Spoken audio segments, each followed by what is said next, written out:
Your eyes can deceive you. We must not trust them.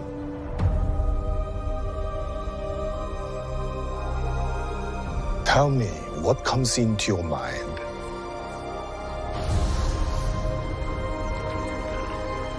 Life. Balance. I see fire.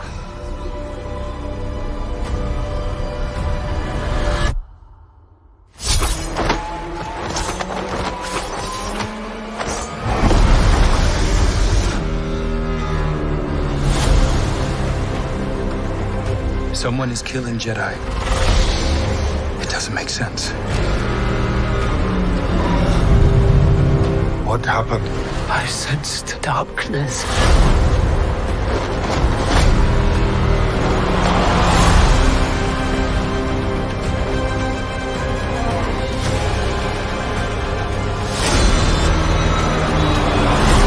This isn't about good or bad.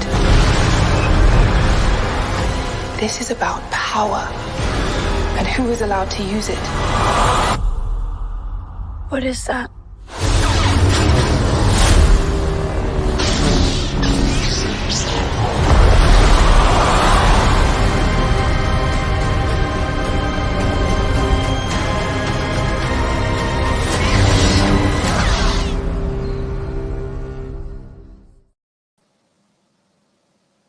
And what is up, peeps? Happy Monday. Welcome back to the stream. Got my buddy Asher here with me. You can't see him on the camera. Let him know not to forget to subscribe. Don't forget to subscribe. Yeah, don't forget to subscribe. Subscribe. Forget Storm and X-Men. Yeah, don't forget the X-Men, Batman, all them. Welcome. Happy Monday. Hope everyone is doing well. To everyone who I sent this link out to, feel free to join in because we are officially 1 day away from the Acolyte. And for those who are tuning in now, welcome.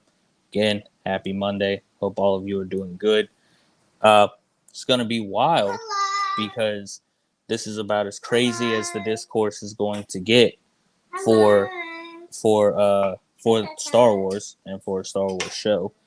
So the Acolyte is going to definitely spark up a lot of controversy, a lot of debate, a lot of rumors going around as far as how this thing is going to play out, how it's going to go. And so I really do look forward to getting into that. But welcome, everyone. And again, I'll reiterate this as I'm looking down the timeline on Twitter and everything, and just looking at some of the debates and everything. A lot of people are just very skeptical because, again, so many things have happened with the sequel trilogy. So many things have happened with Disney since then.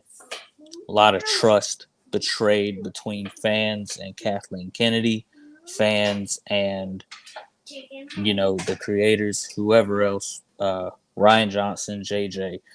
So let's establish this. The issue with Disney Star Wars doesn't just start with the Acolyte. These problems have been going on. I said hey. They heard you, Asher. They heard you.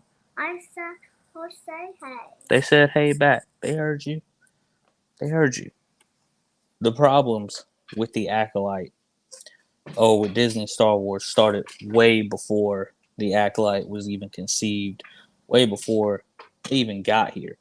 So that's one of the main things to really look at. And to go into that is to go all the way back to 2012, is to go to 2015 to 2017 to 2019, and just so that and that's a lot to get into, because there's nothing that I would say today that hasn't been said a trillion times over by everyone else.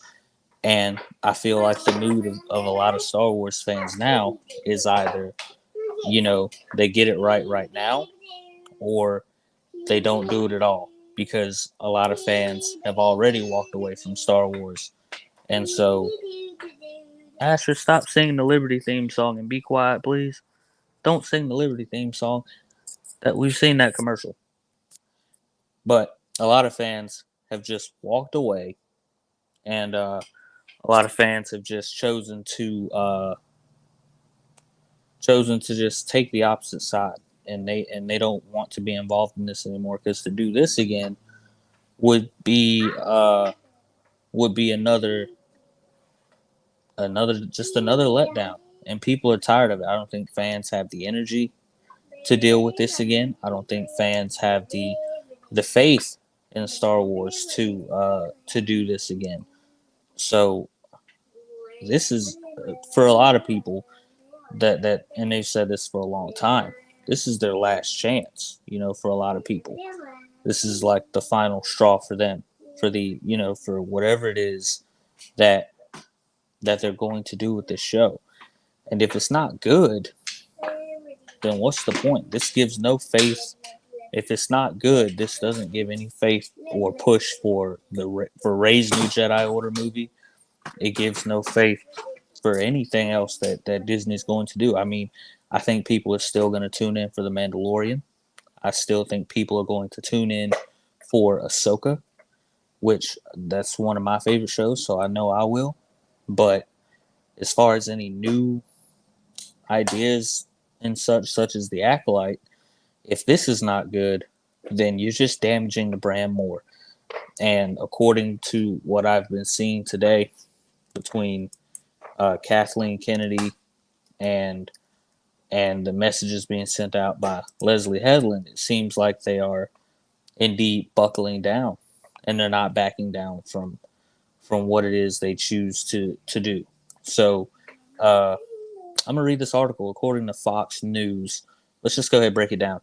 Kathleen Kennedy stresses that storytelling needs to represent all people ahead of the new Star Wars show. She says, "My belief is that storytelling does need to be representative of all people," she told the New York Times. She says, she said that, and she also goes on to say it's an easy decision for her because they're operating within these giant franchises now. With social media and the level of expectation is terrifying. I think Leslie has struggled a little bit with it. I think a lot of the women who step into Star Wars struggle with this a bit more because the fan base being so male dominated, they sometimes get attacked in ways that can be quite personal. Okay, so is this a real video? Yes, it's a real video. So let's just break that down. Let's break that down, because in a lot of ways, off the rip, yeah, there are fans who sort of take it a little bit, above the means, above the criticism, and they take it personal, and they attack the cast and crew to the point where multiple times they've had to get off social media and do all that, which I think is uncalled for, because the performances and what's being done, you can critique. But also, she's very wrong. She's very wrong about this because, and a whole lot of other pages have pointed it out too, she's wrong about this because she says women struggle with Star Wars because the fan base is so male dominated. Star Wars is for everybody, male and female. So that's just not true. There are so many dedicated fans who come from all walks of life, races, and things of that nature, that when they come together to experience Star Wars, they don't care about race. They don't care about gender. They don't care about any of that Disney seems to put such an emphasis on when they're telling their stories. They don't care about that. They just want good Star Wars. They just want a good story. And that's literally it. That's literally it. So, and talk about male dominated. You're talking about a fan base of people and fans that are so dedicated that they've passed this franchise on from generation to generation to generation. And no franchise alone survives off going from generation to generation to generation if they're just focusing on males, or if they just have male fans like she claims. So that's just not true. So for Star Wars to have as big a legacy as it does, obviously the impact has spread way beyond just the male fan base. There are a lot of great females in the fan base too. So that's just a lie. Let's just debunk that. And another reason why her credibility shot on this and why everyone doesn't believe that she's saying this is because we're talking about the same woman who said that when we got when we she sat now we got the video with her sitting down with George, and George says, I've pushed over these treasure trove of stories, the expanded universe, and all these other things that they can use to craft their own universe. She later says in response to the criticism to Rise of Skywalker and the sequel trilogy that we didn't have any source material to go off of, and just lied. Basically, just outright lied. And there's no way she can try to explain her way around that. That's just a bold-faced lie. You did have source material. You had plenty source material. The whole expanded universe George handed over to you guys for you guys to use for your benefit, to craft and mold something as you wished. And for the most part, they did that with a few outlines, but they didn't execute it, and the sequel trilogy shows it. So let's just let's just not lie about that. Uh, it's just funny. So you see how so many fans are at the end of their ropes here with Star Wars, and to expect them not to say anything else about it is absolutely crazy. So let's go over to Leslie Headland, and let's go over what her recent message just talked about, which she says apparently if you have anything to say about this, about anything negative about the Acolyte, then you're just not a Star Wars fan.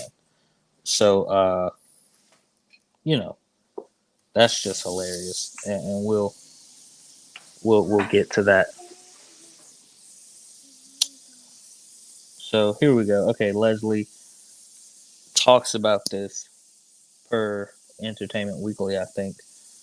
Uh, she says, I know how frustrating some Star Wars storytelling in the past has been, and I stand by my empathy for fans. But I want to be clear. Anyone who engages in bigotry, racism, or hate speech cannot be considered a fan. That she does not consider them a fan. So this is basically just going to be because they know what's coming, and fans are expecting a full, whatever. It's going to be some shocking moment. There are rumors about it that it's going to come in episode 3. This moment that's apparently going to just tee everybody off. Apparently, uh, she says you're not a fan. So if you disagree with anything that gets done in the Acolyte, if you disagree with anything that they choose to do with this show, according to Leslie Headland, you're just not a fan. And that's a crazy mindset to have. I think that's a very wild mindset to have towards the people who supported this franchise since they were old enough to. Kids who were introduced into this by their parents. So I mean, it's sort of the end of the line with this franchise, and people will no longer stand for it.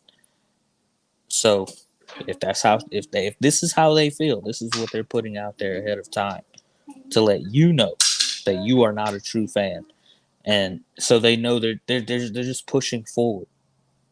Basically, they're just pushing forward with the same old thing, and they have no interest in changing because they're getting paid. They got too much money involved in this. Okay, fine. tomorrow, the Acolyte drops, and we're gonna find out what's what, and it's gonna be pretty